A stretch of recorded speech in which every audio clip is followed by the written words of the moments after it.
Mark, your reaction? Rangers were 1 up.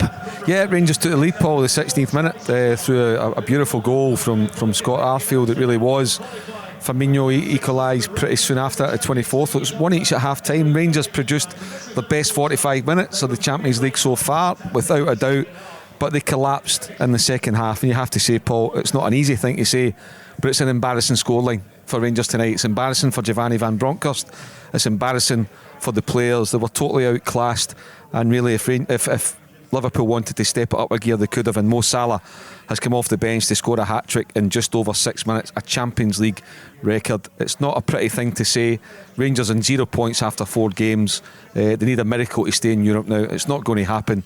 Tonight, unfortunately, has been an embarrassment. 7-1 at the end. It's hard to believe. Scott Arfield scored that first goal in 17 minutes.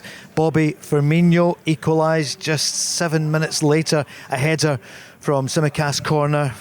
Rangers seemed to switch off, but it was 1-1 at half time. And at that point, Barry, at 1-1, you were saying, well, 45 minutes to go, Rangers still in Europe this season. But what happened in the second half? I'm surprised and shocked. Listen, as you says, I thought the first half I was pretty happy. I'm sure the manager would have been. I'm sure the supporters would have been. And then come out in the second half, and when they concede the second goal, and then the third, I'm thinking to myself, well, listen, let's just don't concede anymore. Let's be solid and compact. But they were far too wide open, Paul. And listen, it could have been even worse.